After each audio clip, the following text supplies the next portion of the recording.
Well, welcome to the Gypsy Road channel, Journey to the Unknown. This is our weekly Mandela Effect show with co-host Robert Wood from Manchester, UK. And today is a very special day. We have a very special guest. Probably everybody in the Mandela Effect community probably knows her name in and out. Cynthia Sue Larson. We're not worthy. We're not worthy. We're not worthy. We are definitely not worthy. Definitely not worthy. If you look in the description or the thumbnail, you will see that we have your own website on there, realityship.com. We're nervous. You know, it's very nice to have you on the show. Celebrity. We're used to mocks. We're not like, you got who? My brother.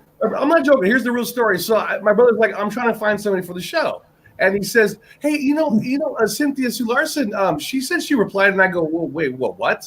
I said, "No, man, don't be bothering people because they got they're like with the." He goes, "No, she responded to me." I said, "Responded like how?" She's like, "You think she'll come on?" I said, "Dude, wait a minute now. Slow down a little bit. Did you tell her who you were? You're just a regular with the." But yeah, here you are. So it's kind of. I'm like, this is like we're fishing. We're fishers and campers. Like you caught the big fish. How did you do that? The size of the fish. But go ahead. No, we do appreciate you joining our show to talk to some of the community that my brother's been involved. Just a little background. My brother Robert, that was just talking. He's been in the Mandela Effect community for about 3 to 4 years. Right. I'm basically new kind of to it. So we kind of developed a show to where anybody who's kind of new to it, my brother helps me to understand, because one of the biggest questions I always have for my brother is when you feel like if something's changing in real life, who do you go to? Who do you talk to? Who's the right person? Because if you just click on YouTube, right. I was telling my brother that everybody talks about the exact same 5 things. The Monopoly, which I'm not saying is not important, but they talk about the exact same things on every show. So who do you talk to? And one of the things I love about your website is you have some books, Quantum Jumps, and all that. And so can I ask you a question on the Mandela Effect world? Was there a time or date when you felt that when things started to actually change and you wanted to dive more into it? Absolutely. Yes. Well, it sort of was a series of events for me. And I think if you know my story, if you've been following, I don't know how long you've been tracking my website, but I've been publishing a newsletter since 1999, and actually a little before that on a different network, Third Age, before I learned how to do a website. So I've been involved in this field for quite a while. And I think for me to make that leap to go public with it took a lot of courage back then. I think it does at any point, but back then it was really crazy because nobody was talking about it. At least I didn't know anybody was. So I think it took me experiencing some Mandela effects with some friends when we were out on a walk, and they had worked in the business field. They were high-level business people that worked with me at Citibank when I was a project manager there. We would get together for lunch, and I thought, wow, if I tell them about this, that's really going public. And so I just I just brought the subject up, and then I had a spectacular Mandela effect right there, right then. And I think that was confirmation for me when I saw a sundial, which is very representative of space and time, showing up in front of us in a courtyard where we had never seen it before. This was a gigantic 20-foot tall concrete structure. And I'm telling my friends about it. And they said, whoa, wait a minute. They're looking at each other and me and saying, have you ever seen this before? And I said, no. And that's what I'm talking about. And then they were like, whoa. And so I thought, okay, that was in the 1990s, around 1998. And then so I realized I need to start going public because it's not just me. Otherwise, I was originally questioning my sanity because that's where you go. I mean, of course, you think this is crazy. I'm losing my marbles. But then I thought, no, I'm not losing my memories. I've got friends that remember the same thing Therefore, this is real. These are high-level professionals. Yeah. They've not since they don't have videos. They don't talk. There are a lot of people that do not bring this public. Correct.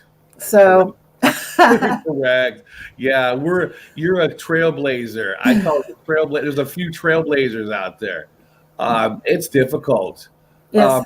I worked in the museum my whole life. I went to university too. Anthropology, archaeology. I worked at Smithsonian. I worked at Fort Lewis. I worked at the Aerospace Museum, and I watched the planes change at work. Now imagine that. I'm walking around scratching my head at work. The engines are moving. Where's the swastikas are moving? These models in the airplane are now existing in real life. And then the universe changed. Now, everything I knew about astrology was just thrown out the window. People, it was crazy. What a place to be when this is happening. I mean, it's like, wow. Like a night at the museum is nothing. It got nothing on this. A Mandela effects in the museum? Wow. Oh, yeah. And I was on every medication known to man from the VA. I was supposed to die. My liver was cirrhosis. I had crushed multiple discs. Everything healed in 2016. Everything healed. Yes. I'm running around going, well, I can't. I went to the doctors. The doctors are like, "Hey, I'm healed." They said, "No, you've got depression, or you've got all these different terms." I don't know what those words mean. I went to the university. I said, "What are you calling me?" I said, "This is real. Where's my North Pole, man? I was gonna get stationed there in the Navy." No, you need to go see a psychiatrist. When my brother woke up, I had been nagging him for 3.5 years, and he thought he trusted me. He just thought maybe I have some PTSD moment. Yeah. The crazy one, right? Yeah. But I like to say Dolly's braces got you, right, Eric? Is that what the one finally got you? Like just this year, Dolly's braces got you? Well, I remember the times when people said, "Hey, your brother's just crazy." I mean, people did. People said, "Is he going nuts? Is he going off his rockers?" I said, "No, we just don't understand. We're not in his mind. So how do we know if he's off his rockers or what he's really seeing is seeing?" Things have changed, and sometimes you try to automatically debunk everything that you hear. You automatically try to debunk.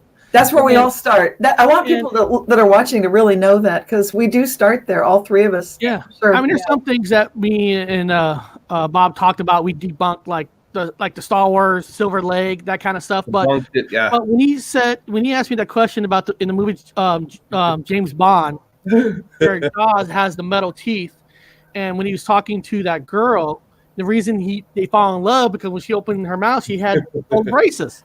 Right. And I just cannot take that out of my head that she did not have braces. I mean, that is the one thing I just cannot do it. That even got one of the reporters that was following this story. They were trying to debunk, look at the Mandela effect community and say, well, there's some problems. They were taking a lighthearted look at it. Yeah. And it got real for the reporter. It's like, wow. Yeah. I watched, because he was a big fan of those James Bond movies. And he said, I'm going to watch my own film. I'll put it in my recorder. Nobody would have tampered with it. And it's different. So. Yeah, he scratched his head. Yeah, we're debunking right now. You're in the middle of debunking with us. You could have us a debunk. No, you're assigned. You went to college. I went to college. We debunked first. So let's do some debunking real fast. The three of us real fast. Now Eric and I had an older brother. Now Eric and I, we were raised by our dad. We didn't have our mom. Our mom left when we were like 4 or 5, whenever we were little kids. My older brother was homosexual. He was going through transitioning to become a female, and then he got cancer, and so he had to stop. From after that, he got a little bit. Life goes crazy at that point, but he passed away in 2017. Yeah. But my brother was like Brokeback Mountain, not to use the word and misuse it, but he liked to use a cowboy. He liked to wear the hat. He liked to wear Indiana Jones fedora. Yeah. Okay, Indiana Jones fedora. Yeah. He had 3 fedoras. Now my brother bought them from the maker in Seattle. Went to the maker. He was a diehard fan and talked to the maker. So the maker says, I make the hats for the Indiana Jones series. And I'm going to, these are the hats that I'm making. Now, my brother begged him. No, he wasn't making private hats for anybody, just for the movie. My brother begged him. And I think, not to say there's anything wrong with it, I think the guy was a little bit something. My brother was also, so they got along fine when the conversation got around. The guy says, no problem. I'm going to make you the hats. They made a bargain on the deal. It was like almost $400 or $500 per hat, made from I think it was beaver hair, actual real quality. So my brother got 3 hats made. And so Eric and I are like, dude, you paid over $1,000 for these hats. No, you just wanted 3 of them because you're going to go through it. He goes, no, there's 3 hats made for the series. We're like, what? So my brother was an expert at the hats. Wow. One of the fedoras was taller. Okay. And the taller fedora was for the scenes where he's got the broad look, where he's doing the broad look. He's not running or jumping or swimming. He's just wearing the hat in like this strength look, the guy tells him. And the second hat was when he was in action. It's the hat that falls off. So it's the shorter brim. It falls off his head all the time. And so when he picks up and puts on, my brothers explained it to us. And then the third hat was an academic hat. So when you see them wearing his, like you were in school, academic, nice outfit. He wore his academic fedora, which was a little bit gray, had a little gray tint to it, and matched his academic outfit. So right now the argument is that his hat's changed. It got taller. And so I went and I looked at the videos, not at the thumbnails, but at the videos. And I've noticed skimming through videos. Now, I'm not 100%, but they look exactly the same. There's the tall hat. There's the short hat. There's the academic hat. Okay, so I don't see any differences from my memory at all. And I went to the thumbnails of the picture. Now, the pictures look different. The pictures you see on the web look different. His arm looked bigger, like it was a bad put together of a picture. The picture quality is bad. Where his hat's too long now and it doesn't match into the lettering. His jacket's bigger than the rest of his body. It's not posed correctly in the pictures. But when it comes down to the hats, it did not change. So I'm debunking the hats. Now, Eric, do you remember the hats? What's your opinion on the hats? The hat that he had is different than the picture of Indiana Jones now. Yeah. Okay. So if he made him the hat that's accurate as the movie, then something right there has changed. Okay. And Cynthia, do you remember anything? Are you into the hats and fedoras, or do you remember? No, it's not my forte. In fact, I even I've only walked out of movies like 3 times in my life, and that was one I walked out on. Yeah, soundtrack. I could not tolerate it. It's like dun dun dun dun dun dun, dun. And I'm like, I cannot stand this. So it's just a personal problem. It's nothing about the movie. It's a great movie, but I just thought, I can't take this. The movie just started, and apparently they're going to keep repeating this. Yeah. No, I can't focus on the movie. If you can subtract out the music, great. Yeah, archaeology, it's not correct at all. What he was doing was stealing. He wasn't doing archaeology. He was It's nothing to do with archaeology. Archaeology is a 1x1 pit, mud, and a trail. And you mean nobody could slide on their back on a vehicle? No sliding on a vehicle. No chase by Nazis either. I would always want to be chased by Nazis, but I have not been chased by Nazis. I don't know if you guys go ahead. Well, one thing I want to say about debunking, it's a great idea in general, but there's a presumption behind it that I think the presumption needs to be debunked. And so like debunking is great, but think about what we're doing when we debunk. What we're suggesting is it's kind of like it's subconscious. We're not even saying it out loud, but the assumption is there is one correct objective reality. Like there's one correct timeline. I don't use that word, but people think like, okay, that's it. That's the core reality. And I'd love to debunk that. So, because I know that's not true. Well, that's true. I actually, as an anthropologist, I do a lot of no's. I've got 3.5 years of research done. And I've like listed all the things that the similarities. I even went down the blood types. I was like, how many Rh negatives do we have? There's a big percentage of this. That's me. I am.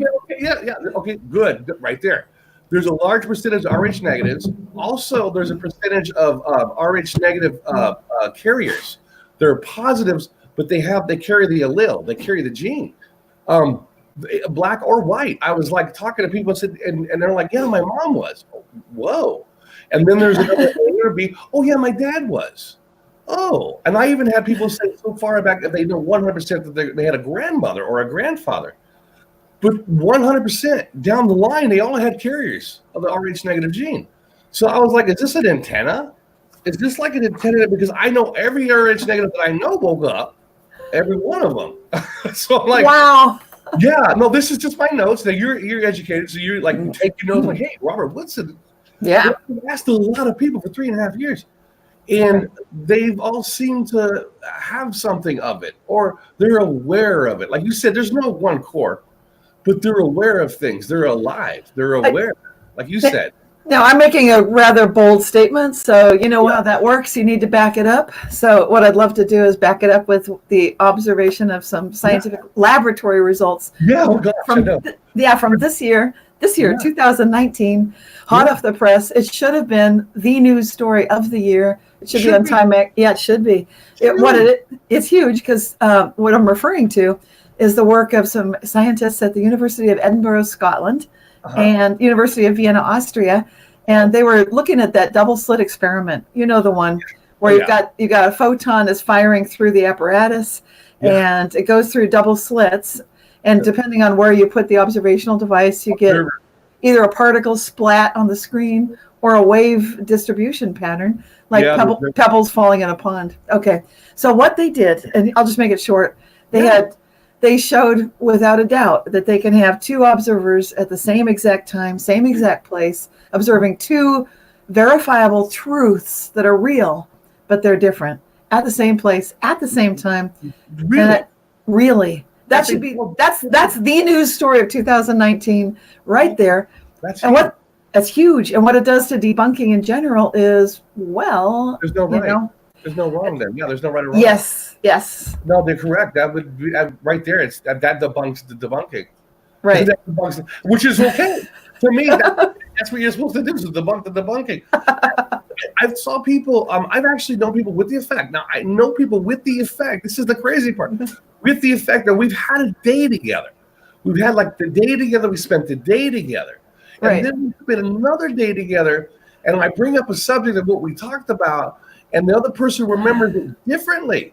I said, well, wait a minute now. Did we have the same day? We had a different day. And just 2 days ago, I'm not joking, there's a lot of cats in this house. And I'm in the kitchen, I open the door, one of the cats gets out, and there's a little hole under the cabinets, and if he goes in there, you can't get it out. It's not going to stop. It comes out, but you got to shut the door, put food out, and then the cat comes out, and you get the kitty. Nothing wrong. This is the cat. Likes to stay in the kitchen when you get out of there. So the cat was in the kitchen. This is like Schroeder's cat. Anyway, cat's in the kitchen. And I said, well, I'll let the cat hang out in the kitchen for a little bit.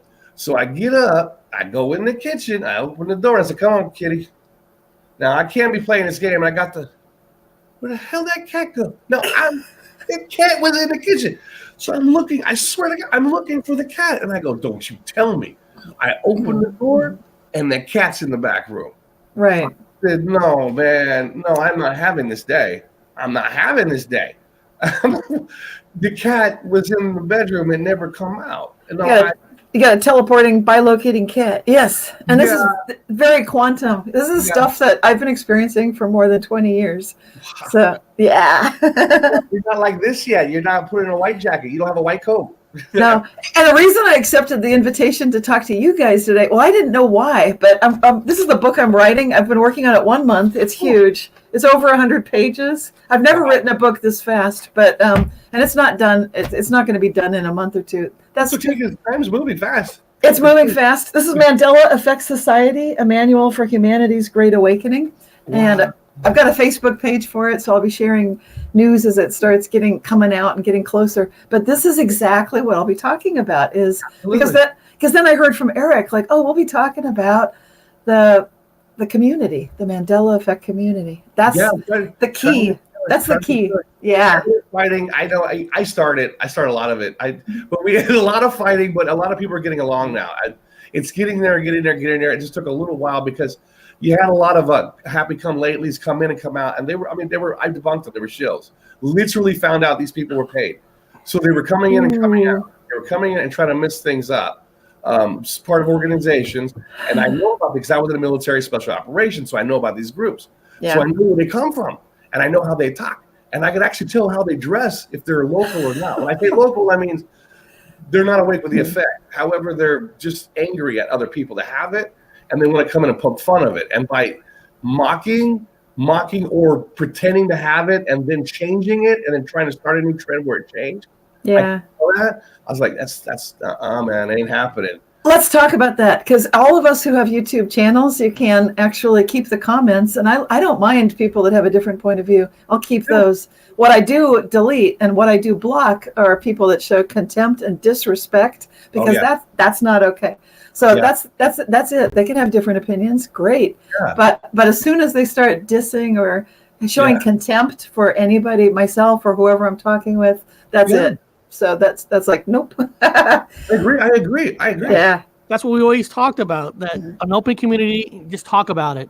Because I'm trying to learn this too, and I'm trying to find honest people so I could get some honest answers.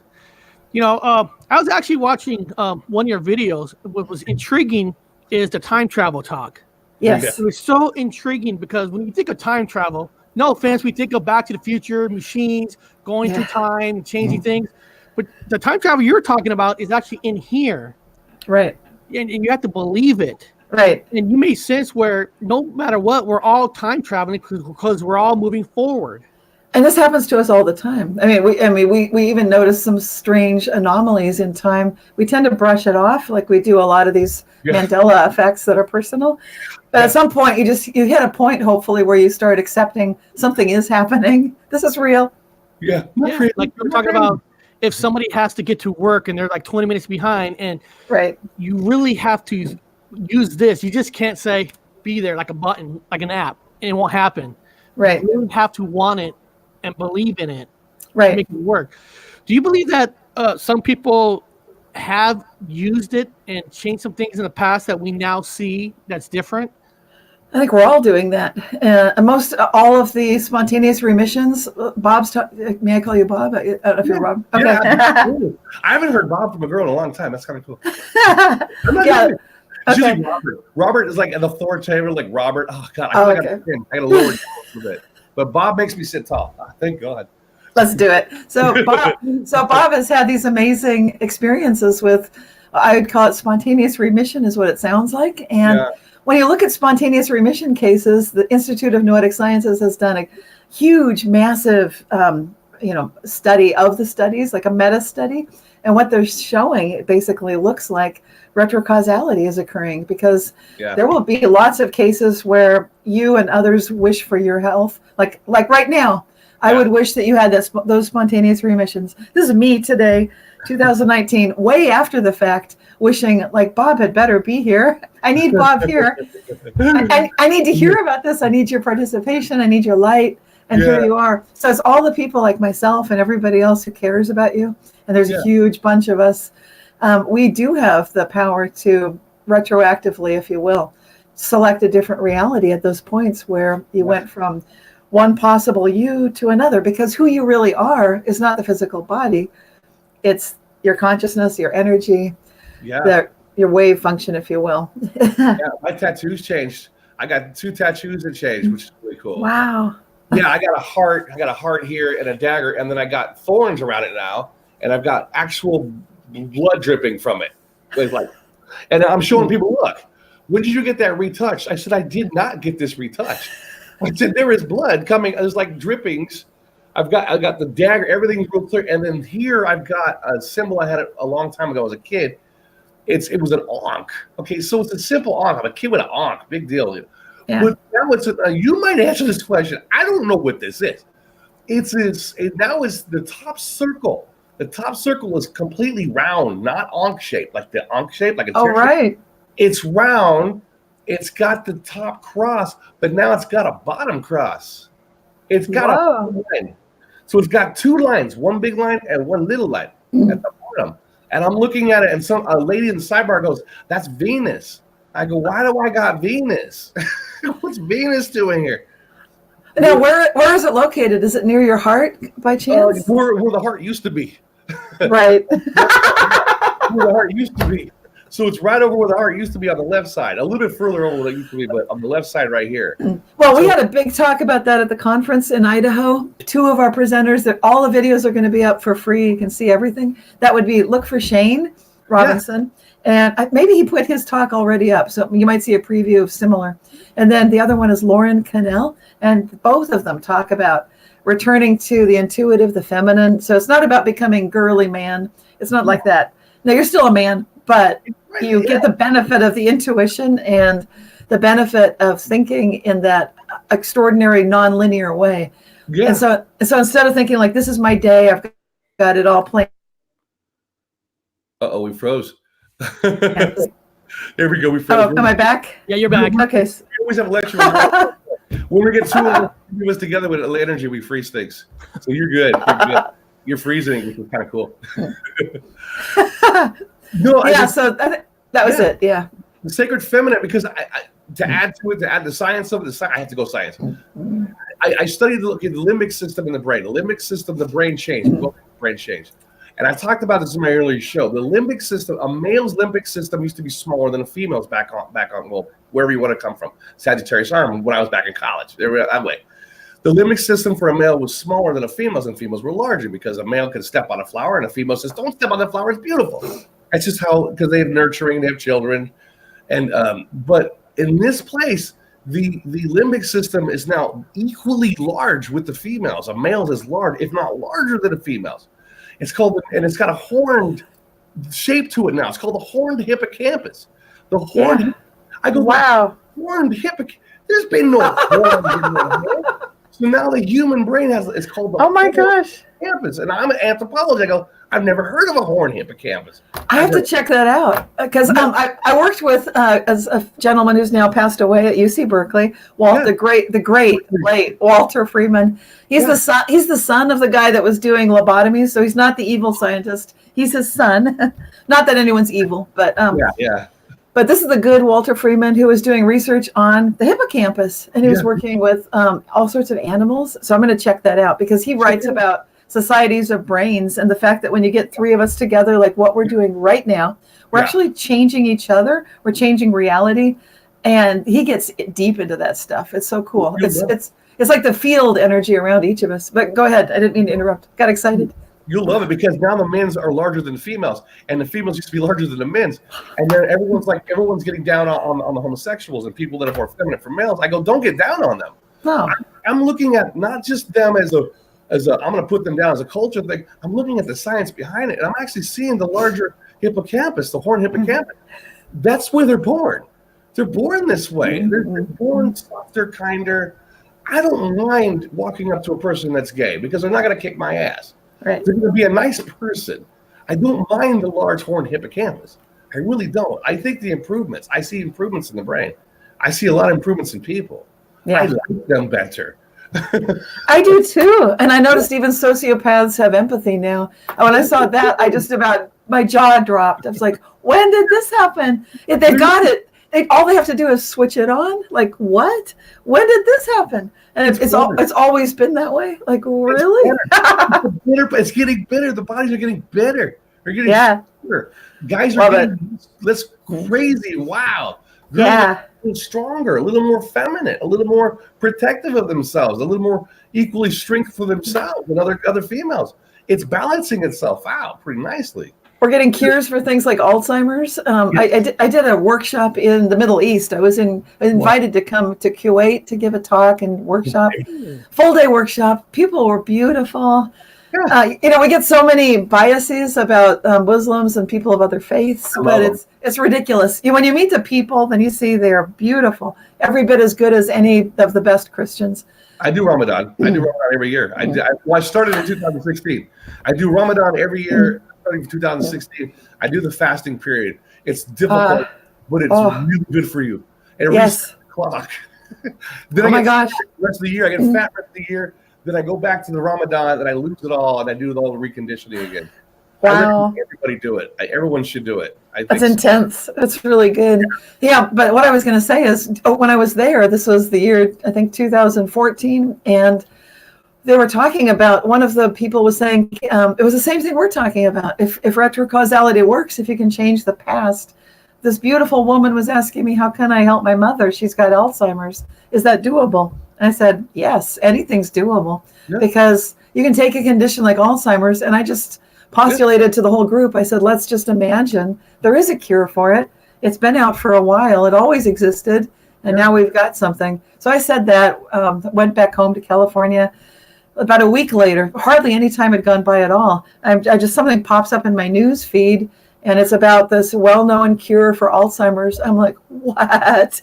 So I immediately sent that to the organizer of the Q8 Middle Eastern workshop to let them know, here it is. It's always been here, or at least, it's been out for quite a while. Here we go. Love it. The cure I know for it, it's called crossword puzzles. My dad had, no, seriously, my dad said that. He goes, the best cure for keep your brain going and Alzheimer's is crossward puzzles. So he do them when he's retired daily crossword puzzles. That's good. Yeah, singing helps, dancing helps, movement helps, and it keeps the diet. Yeah, for your brain, like fish oils and stuff like that, or right. Synapses go. It's right. Keep thinking. Eric, what are you whining over there about? What are you doing?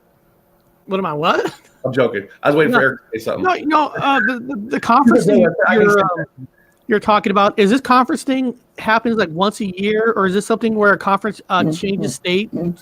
Well, there have been several conferences for the Mandela Effect. The first one that ever happened was Guy Fawkes in Texas. It was a kind of a meetup at a restaurant. Subsequently, 2 more happened, and one on the East Coast. And then one in also kind of, they called it the East Coast, and those were organized by Vanessa VA. Excuse me. Excuse me. Oh my gosh. And Meigs B. And, they had some great speakers at those. So we were actually the 4th conference, if you want to look at it that way. And it was in Idaho. It was international in the sense that we had one of our presenters from Canada. We had conference attendees that came from outside the United States. So in a way, it was like the first international conference was super exciting. Wow. That's cool. And it's going to happen like yearly? Yeah, we're planning to at least do one a year. Probably, I don't know. We'll see where the interest is and what kind of, how it kind of builds on its own. We're not going to force anything, but if the interest is there, we'll definitely do at least one a year. Might be more. And the next one looks like it's setting up for probably around the time frame of May, probably Connecticut. So we'll be on the East Coast, and if people keep in touch with, I'll publish it in my newsletter, which is Reality Shifters. There you go. And then also there's a YouTube channel, the Mandela Effect Conference YouTube channel, and that should be posted. And there'll be a website that'll explain all the details too. The MandelaEffectConference.com website. Canadians are screaming right now. I know Lone Eagles. I love his show. He's like, when are we coming to Canada? I would love to go to Canada. I'm down with Canada. Everybody wants us to go to Canada. I think that's coming. Yeah. It's cheaper. Well, I'm in England at the moment, so I can't go. I'm over here. I'm in Manchester at the moment. So I'll be giving a talk, a couple of talks probably in Sweden at the No Mind Festival, July. So I'll be in Europe, so you can, and of course I'll be talking about this. Well, hook up. We'll get drunk. I'll go buy the weed. If you can score over, I'll score over here. We'll figure it out. We'll get some weed. We'll get crazy. Yeah, so I'll be in Sweden. So that's July. You can definitely that'll be the week of July 4th through the 12th, something like that. That's cool. I'll be over here. somewhere. I don't know. Yeah. But I've been all over. I've been going to all over Europe, just trying to see the changes. I've been seeing the archaeology come true. 101. My kids grew up. I sold the house. Right. And I said, I want to go do it. I want to go do it again. I've been in Paris. I was in the underground Paris. What I'd love, I hope you can document it with video. Show a picture. This is what I remember, and then like the video. Here's what it is. That would be so cool. Yeah, I filmed it. I filmed all of it. Yeah, I was in the underground. Oh God, they said 7 million skulls. The data's incorrect. There's more than 7 million bodies down there. There's a lot of things that people aren't talking about. That's not people aren't talking about. Oh my gosh, you've got like books that you could write. I can see it. Oh, there are canal systems. He's been working on writing a book. There are canal systems. Love it. I'm looking at the canal systems, and they never existed, and they're everywhere. And the architecture around the canals are what they call the mud flood buildings, and all. I know. This is the first I've heard of it, just in the last couple of years, or the last year actually. I've never heard of it. I'm going up to it, like, what is this? And I was in Paris. I was in Notre Dame. It caught fire, though. Don't know how that happened, but anyway, it Yeah. caught fire, and all the soldiers and everything caught up, and I was like, oh my god, all the cops and everybody here. But I was over there with the fire thing went up, and I went to the Wow. other the Louvre. I went to go see the Mona Lisa. I saw the change in her face. So I'm looking at it firsthand. I'm taking pictures of it firsthand. I debunk. I need to see it. So I'm like, holy shit, is the actual Mona Lisa? And it's on a piece of wood. It's on wood. I'm like, it's that canvas, and that's wood. So it's on wood. It's a lot of the changes. I was joking with my brother because the last name is Wood, and the Statue of Liberty is now on not on Ellis Island. It's on Freedom Island or something island. It's on Woodford. It's now on Woodford. It's named after our relative. So I go, Eric, it's now on our relative's fort, like our actual blood relative fort. It's named after one of our relatives. And so Wow. and all these wood things keep popping up. So I'm like, we're manifesting, man. I said, now it's Liberty Island. And then just the other day, everyone was talking about iPet Go 2, the whatever everyone loves, that iPet Go 2 show. It has a lot of weird futuristic kind of things. And within the new Mandela effect in the video, Statue of Liberty is now on a star fort. It's changed. It had a Mandela effect. It's on a star fort. I go, that's our fort. It's Wow. changing the video to our fort. I said, so a lot Wow. of cool things have been changing. It's kind of cool. I've been looking at it firsthand. I really do hope you write a book because this is amazing stuff. Excuse me. Actually, talking about books, I Yeah. see that you have 4 books: Quantum Jumps, Reality Shifts, High Energy Money, and Aurora Advantage. For a new person that's coming into the Mandela Effect world, would you recommend what book a person should read first from you? Well, the newest one is Quantum Jump, so it's the most currently. But if they're already kind of an intuitive, touchy-feely, sensitive person, start with Reality Shifts because it's more suited for someone who's naturally intuitive and they're just feeling things that are just very subtle that other people aren't feeling. That's a great place to start. But if you want a book where you feel like you have to fight back and you're surrounded by doubters and skeptics in your family and you're feeling like I just need something that I can show them and they're not going to laugh at me because I'm so sick of that, then get Quantum Jumps because that's just full of, it's kind of like in your face facts like this is real, placebo effect is real, all these things. So the skeptics and doubters are like, whoa. Good. Okay, they can't deny that stuff. So Good. that's why. Book. A defense against the dark arts book. There you go. Yeah.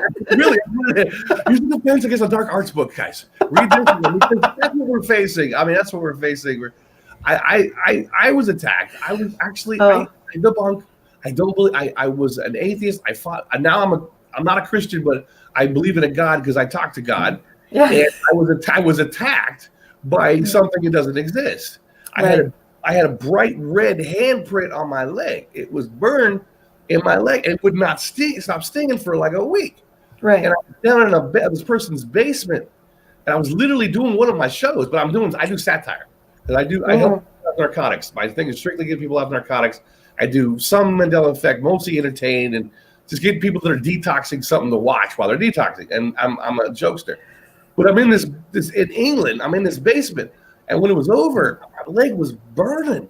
And I come upstairs. I said, and the person looked and says, you got a handprint on your leg. I said, no, that's impossible. There's nobody down there with a burning hand. But there was a handprint. And I go, I don't believe in ghosts. There's evidence there's spirits and there are things in this. And I debunk, and I'm telling people, listen to me. It's real. It is real. Here, and they are messing with people, especially those of us waking up. We're vulnerable, and especially O negatives or RH negatives in general. Right. I'm an O negative. Yep. O negative. Yeah. O negative, and I am. They are attacking me like crazy. So I got to keep positive karma. Yeah. Crack a joke now and then. They'll take me down. I've got a YouTube video setting energetic protection, and it's that book Aura Advantage that I wrote. So I put all the steps right there on the video that anybody can do. It's how to set energetic protection. It's a YouTube video, and I've also got a blog post on it. I highly recommend it because you're right. We do get a huge amount of attacks. It's real, and it is real.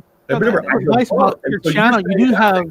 you do have a lot of videos, because I was actually watching one of your videos last night about seeing your energy with your hand. Yeah. And using like a white background. Right. And how to like clear your mind to see the energy. And I was actually doing it. And then you're right. The first time I didn't see like colors, but I saw like the waves that you're talking about with the road. Right. It's so cool. Your videos just have a little bit of everything. I got a question. That's what I like about it. Okay, I'm an O negative like yourself. You empath. You probably empath, right? Yes. Now, I'm new to it. Okay, so I'm a schmuck. Now I'm a scientist who just flipped the switch. Now I got all these things happening at me. I'm getting all these things that are draining the crap out of me. If I go to the mall, I'm being drained. If I run out a bunch of people, I was at my workplace. That's how I left my workplace. I had a heart attack. Right. I walked out the same day, but there was so many people, and my heart was going. I go, how do you shut that off? That's in the video. That's the one. I've got 4 steps, and it's one of the 4 steps on setting energetic protection. Absolutely. The one we're talking about, well, there's a couple that are, you should do all 4 steps. But the one you're really talking about is your outer layer of your energy field, which needs to be, if you're an INFJ Myers-Briggs like I am, which is only 1% of the population roughly, but within the Mandela effect community, it's like 26% of the experiencers are INFJ. Yeah. And so these are the intuitive feelers. It's super important that you set the outer layer of your energy field to be reflective. So only unconditional love reaches us. Okay. And it's like with a refrigerator, when in doubt, throw it out. You're not going to eat. You don't eat this like, oh, this is weird. It looks weird, smells weird. I'll eat this. No, don't eat that. Throw it out. Same thing with energy. So it's got to be this like titanium tough, reflective surface around yourself, just like your skin is on your body to keep the germs out. Got to keep the energy germs out, and you have the right to do that. Just set that super strong outer layer of your energy field. So, how about your eyes? I mean, what do you see the break? These are medical. These are not cool. These are medical from the VA. I notice your eyes are like mine. Now, do you? I see the colors. I see the aura. I don't know. I don't call them. I don't know what the hell they are. They're colors. I see the colors. And they're bright and blinding and bright, and like I have to wear these. If not, I get a headache. Your eyes are like mine? They're pretty damn blue. Are you doing? Are you walking around without sunglasses on? So how are you doing this? I work with spirit or unity consciousness, the cosmos, whatever you want to call it, and I just say, okay, let's reduce my settings. So because I can be I can be way too sensitive. Like I can see things that are really not there at all. And you don't want to do that when you're driving a car, operating heavy machinery, a lot of times like, okay, let's not be doing this right now. I talked to people that I wasn't quite sure. In fact, here we go. Yesterday, there was a man, I was here in Manchester, there was a man at the bus stop, and he got long hair, and he's a smoker, and he's hacking and coughing, and he's just staggering back and forth, and this is early in the morning. And there's people at the bus stop, and I'm kind of watching on my side eye, and there's nobody bothered by this man. Now, I'm across the street getting bothered. Mm-hmm. I said, no, you shouldn't smoke if you're going to have that problem. But he's just smoking and hacking. And the girl right next to him didn't budge. And so this is weird. And then I'm walking away, and there's a girl in all black, and she's got tight black clothes on, and it's freezing cold. It don't make sense. So she comes by me here, and I'm doing the double take. And then I turn this way, I turn on this guy, and the guy's gone. He's not there anymore. He can't disappear. He's disappeared. Then I turn around to her. She's gone. Neither one of them matched the environment they were standing in. They're gone. And I've seen that happen too. Like people vanish, cars vanish, houses vanish. Yeah. I was wondering if they were dead. I was like, am I seeing dead people? Well, you could it's just another reality. Like I could see a house vanish. I've heard stories from verifiable sources where 1 week the street in this little European village looks one way. Looks like it's been bombed out in World War II. They never fixed it up. It's destroyed. The next week she'll go there and it's her favorite coffee shop. It's all Tony and nice and fancy. Yeah. So it's not.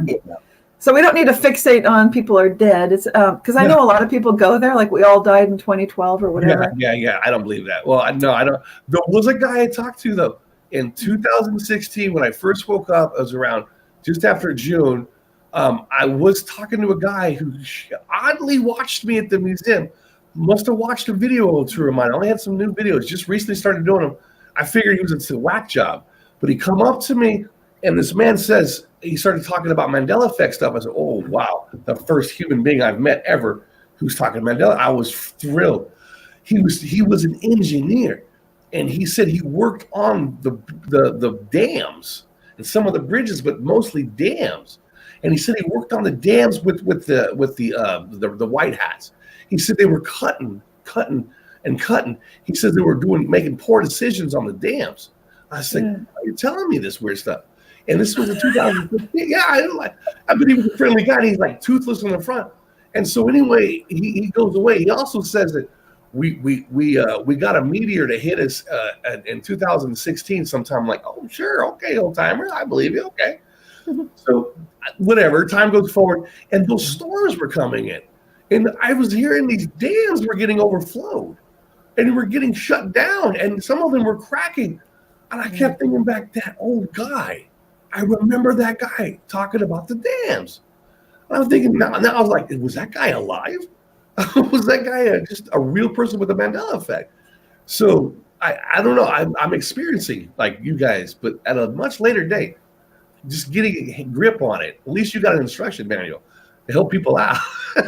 Right. That's what I'm working on now. We need this manual to go through the science, the history of this whole effect, because I've been in it for 20 years. So and there's such a huge community. I want to be able to credit all of you guys, just say like these are resources. So I want people who are new to it. And this book is going to take a while. It's not ready right yet, but at the rate it's coming together. So it'll be something. And in the meantime, I think Eric, or maybe both of you, were asking, where do you go if you need to get started? Of course, that was me.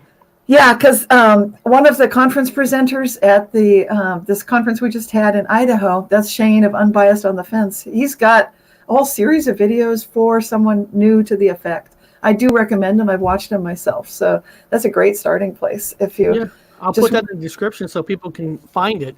Because that's what the show is about, trying to bring new people with experienced people so we can try to all understand it. I hear a lot you guys talk about like being awake. And you mentioned the movie, The Mandela Effect. Yes. And me and my brother, we both actually watched the movie and we talked about it last week. And now in the movie, he woke up because the daughter, died. Spoiler alert! Sorry, everybody. Spoiler, guys. Spoiler alert. Do you see on average? Does it sometimes takes a tragedy to wake somebody up, or can it just be out of nowhere? Because like you're saying, Bob, like the one thing you had a problem with is the movie make it sound like it has to take something tragedy to wake up, but in real life, I woke up. I was just happy about it. Yeah. But does it take different things to wake up? It depends on the person. So there are different personality types, like we talked about the INFJ Myers-Briggs that I am. And if you're an intuitive, then you're an NF type, intuitive feeler.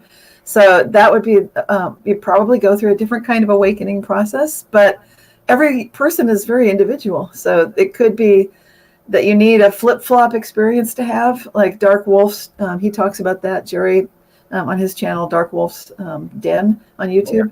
Yeah. He talks about, for him, it's the flip-flopping that really got him. Other people have anchor memories. Like I was just watching Sean Indigo, and he says, anchor memories are for him what it is. Like objects in mirror. Do you remember the objects in mirror? Yeah, well, I'm a motorcycle rider, but I know exactly what he's talking about. Yes.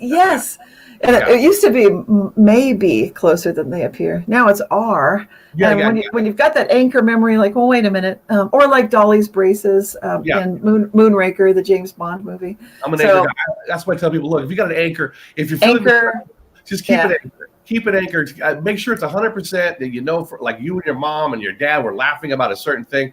You know what? You won't be depressed about anchor. Look for flip-flops. That's another one. Yeah. And then see if you can get anybody that agrees with you, because then it's like such a relief. Then you're not going completely bonkers. I just told my brother about Cheese Whiz just today. Oh my gosh. Cheese Whiz in the can, the aerosol. And he and I used to Cheese Whiz it up with crackers all the time. We're kids. And he's like, I'm like, dude, no, Cheese Whiz didn't have an aerosol. It was, it poured out like jelly. It poured out because the air. It's like, no, it was aerosol. Cheese Whiz, it wasn't like that. It was another brand. So he didn't know that one, and so but he didn't know. He didn't remember. I'm a Captain Crunch guy.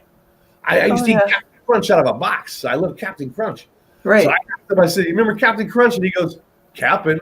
I said, "No, man, Captain." So But I never eat the cereal, so yeah, you know. never eat the cereal. So it's an example of not everyone's going to have the same anchor. I was like, don't get mad at another person because they don't remember something. It's like, Yeah. What's good about the cheese talk was because I have another channel where I experienced food, for the first time. Number one cheese in the world, and I was telling the story on how I poured the cheese out. That's where he caught it. That's different. And I didn't know. And I was talking about the original way. He said, "No, that's not how you do it now." So wow, that I was doing a Mandela effect at that moment. Yeah, you were sounding like an idiot. Wow. You're talking about Cheese Whiz, man. It don't exist. Cheese Whiz, but Cheese Whiz exists, but it wasn't aerosol. Well, did you see the video with Christopher Anatra, the NECS CEO, and he talks about the Haas avocados? Like he's the CEO, and he's talking to the people that are using his software to order food to their grocery stores and so forth. Yeah. And he's saying, you may notice I've been hearing a lot about changes in the data, for the names of the products like Stouffer's Stovetop Stuffing. Yeah. It's no longer Stouffer's Stovetop Stuffing. Yeah, I found that I think yesterday. So it was holidays. You go Stouffer's. We go for Stouffer's. Stovetop. Yeah. Cornbread. I was like looking at the store, but I'm in England, so I'm not seeing any of that stuff anyway. And I was talking about how I missed it. That we were looking for cornbread. I wish we had Stouffer's here. And so I was watching a video. I was like, "Don't tell me Stouffer's gone." It's gone. They're picking the Jiffies. They're picking the stove. It's picking the hard hitting stuff. It's like God is like picking the ones that you'll recognize. I'm like, okay, I got it. But I think that's why so many foods are getting affected, because we all go to the grocery store. We might have other things going on, but we all got to eat. Yeah, that's true. Yeah, it's picking the ones. Yeah. So the food channel that you're doing, Eric, that's amazing. You'll probably see a lot of Mandela effects with the foods. Yeah, it's just fun that he watches it and he catches that. That's changed, right? There's no pre-plan, no nothing. It just happened naturally. Yeah. Like, wow. I was right because I have a memento break. I have like a memory problem. So when I remember things, it's 100%. So that's why I forget. Like I can get 10% of my day, but that 10% is 100%. So I'm always like, "No, that ain't right." They're like, "No, you don't remember nothing anyway." I said, "Shut up!" But I remember that, and that's wrong. 100. Like what Sean talks about. I have my anchors, so you can't take away my anchor. Just can't do it. I mean, I will. There's a cliff. Are you so sure you'll jump off the cliff to anchor? Done. Boom. I don't advocate doing that, but 100% my anchors is all I got. A lot of people only have their anchors. Right. So tell people, clutch them. Don't let them go. If you feel crazy, just take your anchor. Another thing I want to talk to you guys about was I was telling Eric, back on Facebook, if people were into social media, if you were into social media back in the 90s or whatever have you, and you're going through these shifts and you're shifting, go back and look at your old writings and Facebook, and also go back and look at I have a diary or a log. I'm a guy, and my logs changed. A lot of the stuff I did in the military has changed. Right. Yeah. I bring this up in Quantum Jumps because there was a psychological study that happened. Remember, it's Quantum Jumps is the book. It's Defense Against the Dark Arts book that you said. I love that. I mean, seriously. Yeah, seriously. So it talks about these flashbulb memories and how they were being studied at a university, and the professors asked the students, "Where were you when the Challenger space shuttle exploded? What were you doing? Who were you with? How did you find out? Write it in your own handwriting, turn it in." Then like a year or two later, the same assignment was given. Remember the Challenger space shuttle explosion? Write it all down again. Where you were, who you're with, how you found out. And then the professor gives back the original papers that each student had, and they're looking at them, and some of the people are saying, "Whoa, this is my handwriting, but that's not what happened." So yeah, exactly. That's exactly what I was talking about. Exactly. That's brilliant. Yes. That's brilliant. Because in 2000, I was joking with Eric. In 2009 on Facebook, I wrote down some stuff I didn't know I wrote. I'm like, I didn't write this. I write. I'm not joking. It's on there. I tell people, you want to debunk me? Go talk to Zuckerberg. It's over there in Facebook on 2009. If you can go see it, I wrote down how to make a time machine, and I wrote down how to use the Eigen value and how to go to the spiral direction of negative. And I had the whole thing. The equation is there. I put it on a pillow, so I don't forget it. I have it. I did a time machine. And I showed Eric, I said, dude, and he's like, how did you figure that out? I said, I don't know. I wrote this. And I showed it to him. You did. He showed it to me. I said, I wrote this. I also wrote about the CERN collider. I wrote about all that other. I wrote about if you have your desert island favorites, pick them now. Why was I saying things like that? I'm writing weird things like that. Like something was going to happen. I look back now in 2009 and then 2010. What is this? And then some things I remember, but some things I'm like, this is not how I wrote this. I wrote it. That's right. And that's true. I think that's true for all of us, actually. And it's much more true than we realize. So this is going back to that debunking the debunking thing. And that whole objective reality, because we tend to subconsciously assume that we're all in one reality, including ourselves. We assume that there's this timeline that's consistent. What if that's not the case? What if it's not? My brain already. I have one of those weird brains that does kind of puts things in perspective. Yeah. I think of it's a huge wheel. It's a huge wheel. Within it, you have cogs. You have it's a clock. It's a clock. You have a clock. You have all these different cogs, gears, sprockets. And everybody's an individual sprocket, and some are large and some are small, some are medium. It depends on how far along you are within that clock. Right. Every one is relevant. Even if somebody doesn't have the effect and they have a cog in there, they have a sprocket, they're still relevant. Well, I think that's how nature works, actually. Yeah. And this is what I show in my book, Quantum Jumps, that there are these natural processes. Everything's intrinsically quantum. Quantum is the true reality. It's the big superset, and then classical of reality with the material realism and the senses that we think are so real. That our classical science, that's a special case subset within the greater quantum universe. I wrote a paper about this. It's on my website for free, so you can go to realityshifters.com, and if you can't find it, email me and I can hook you up with the paper. But it's kind of technical. Yeah, and then I cover it in Quantum Jumps too, and I do videos on it. This is such an important idea. So people waking up. There's going to be more and more people waking up. Every day, there's more and more people. My brother just kicked it in gear this year. Yes. So there's other people I've been streaming this for 3.5 years. You've had it for 20. Yeah. So, there's a couple of Jedis out there that helping other people move along. So there's people. We have a good team. It's a good team, and it's growing. And each time, you do a video like this and you discuss these things, I'm so glad you're doing it for all levels, because that way everybody's included. And like you said, even the ones who are still scoffing, if they're doing it respectfully, that's okay. Because I think at some point, that's natural. That's a normal response. That sounds crazy. Until it happens to you, that's a very sane response. So it's a time. It's people ask me, when is it? Well, they have a time. I don't know when that time is. It's already written. I don't know. It's the gods, whatever. I don't know. But they have a time.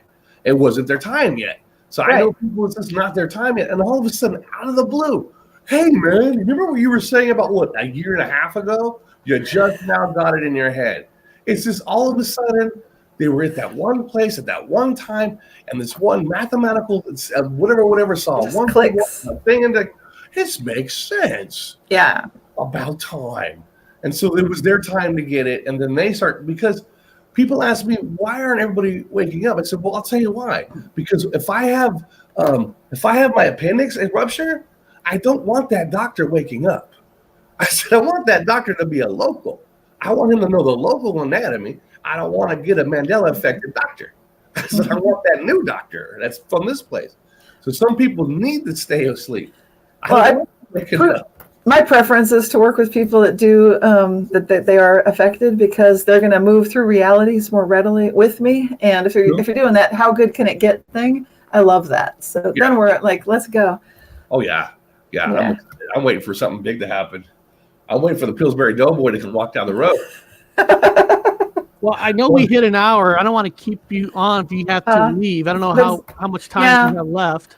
I do need to move on, but this has been a real honor to be on your show. I really appreciate you inviting me, and I love what you guys are doing. So no, we appreciate it because this show is we try to build a community where people could come and learn for the first time. You know, myself learning for the first time, learning for somebody who's been there 3-4 years, finding out where to go, who to talk to, and with you on the show, we learn.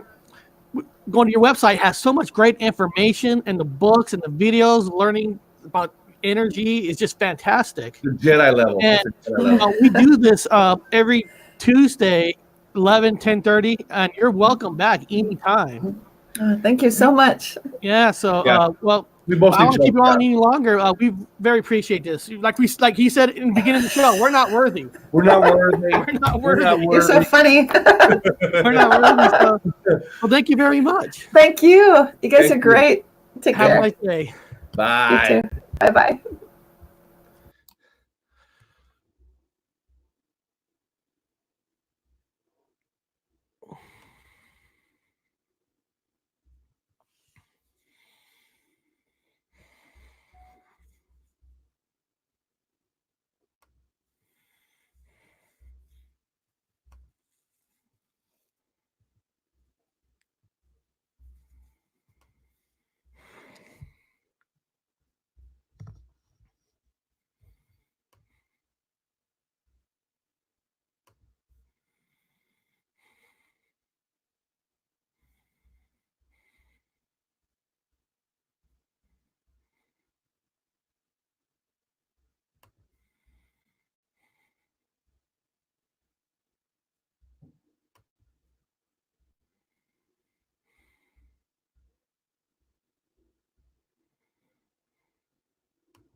Sorry, guys. Hey, hold on. You know what? You're still on, man. I thought I hit in broadcast. So I didn't realize that I had the camera still on, and it was just watching me blank out. I came to tell my brother, don't pick your nose. Don't drink that whiskey he has in front of him. Don't start swearing like he's got Tourette's. Thank God he didn't have Tourette's. She's fantastic. Yeah, no, I had a good time. I was getting to leave. I turned around. I was like, you forgot to hit the off switch. No. I had a good time. I had a great time. She's a wonderful person, and she's got a lot of materials. So she's a lot of things for a lot of people to wake up and read about and learn. You know. Yeah, so anybody else, you stay on the line. I'm gonna about to end broadcast, but hopefully everybody else who's watching this enjoyed it, and maybe we could get her on again and get in talk a little deeper about.